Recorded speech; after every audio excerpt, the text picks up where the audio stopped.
1년 8개월 만에 파경을 맞은 송중기 송혜교 부부。宋仲基、宋慧乔6月底宣布离婚消息，双方提出调解内容后，22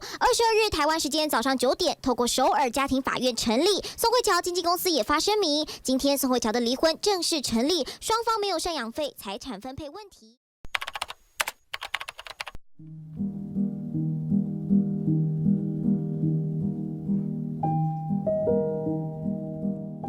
接下来是要为大家介绍坎培尔的关系发展5阶段。Susan Campbell 在她的伴侣的旅程当中，《A Couple's Journey》这本书当中呢，提到关系的发展会经历到5个阶段。这5个阶段分别是浪漫期、权力争夺期、稳定期、承诺期和共同创造期。浪漫期就是指着兴奋很多，但是还不是很了解对方，彼此的了解不是很深，但是很想要靠近对方，多了解一些。我们对对方的一种亲近的期待，往往是自己内心的想象的投射，而希望能够遇到的这一位就是理想中的另一半，因此充满着各种的理想式的想象与期待。比如说，女生期待男生是白马王子，男生呢又希望女生是符合自己想象的女友。当我们遇到理想的另外一半的时候，感觉人生就开始圆满了。我们平常也不断的思考或者是想象理想中的伴侣是一个什么样子的样貌，可能很温柔，可能很体贴，可能很浪漫。而如果这样的人出现了，会让我们很想要靠近，因此带来许多的动能，也让很多人会离开原来的舒适圈，或者是原来的生活圈，而做一些改变。这是浪漫期的一个非常大的包容彼此的能量的展现。在浪漫期当中，如果我们遇到了一个不错的伴侣，这时候我们有可能彼此互相的靠近，而有更多的了解。当我们有更多的了解的时候，也许我们会发现对方的一些表现好像跟我们的理想不是完全一样的。我们很希望或者是帮助他改变，或者是展现自己的期待，我们也会想着去控制他，希望对方能够展现出来我们理想中的伴侣的样貌。这时候就进入了第2个阶段，叫做权力争夺期。我们可能都对对方稍有一点点期待，也或者是希望对方做一些的改变。那这时候呢，我们可能用比较温和的方式来提醒，或者是一种催促。比如说，你是不是应该换个发型，买一些新衣服了？你是不是晚回来的时候可以打个电话给我？但是这些温和的建议如果不是很有用的时候，我们就会用比较强一点的责备或者是抱怨了。说了这么多次，你怎么都听不懂吗？为什么别人都做得到，你做不到呢？因此伴随着一种不满的情绪，而有比较多一点的强烈的反应，甚至于双方都是这样，因此成为一种彼此竞争较劲的状态。那么在这个权力争夺期当中呢，我们都想要有更多的支配跟控制权。当权力争夺在大小的这个议题上头，双方渐渐的彼此有更多的了解之后，我们就有可能透过这些了解而让关系进入稳定期。在权力争夺期的大小的事件冲突之后，双方呢真实的面貌就在对方的面前摊开，能够和对方有比较足够的了解之后呢，双方可能用不同的方式来相处，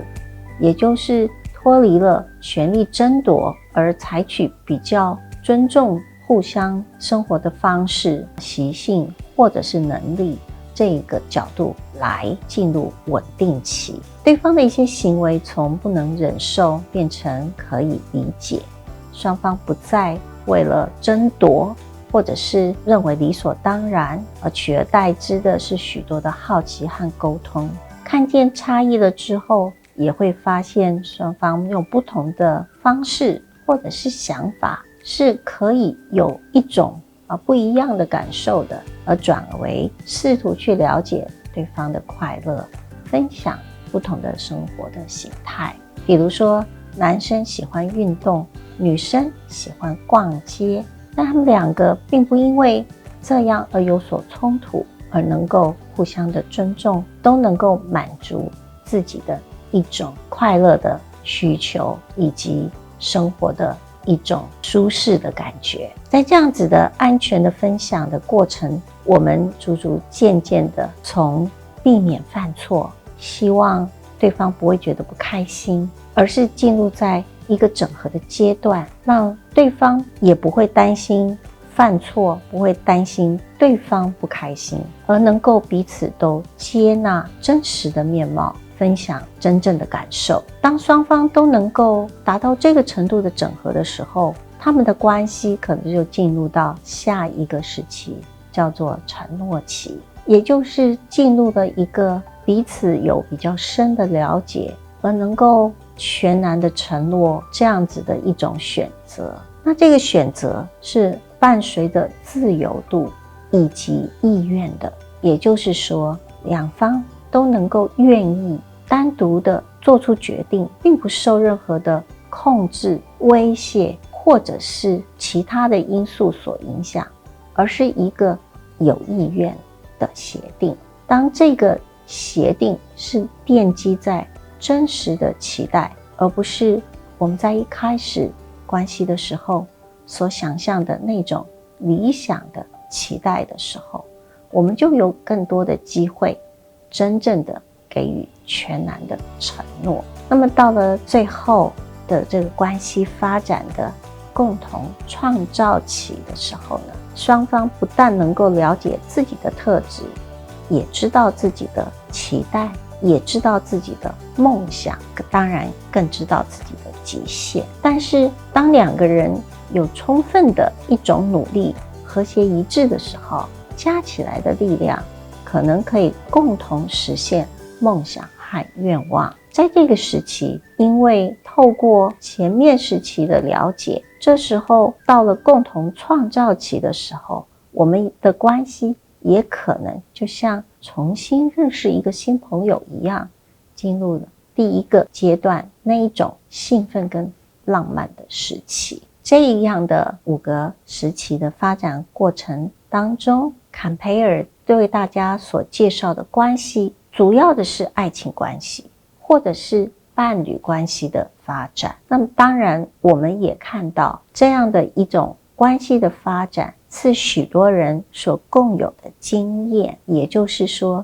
它其实是透过调查以及他的研究来探讨关系的性质上面的改变，而认为这5个时期在性质上面可以说是有一些不一样，而能够带来我们对关系的发展有更多的了解。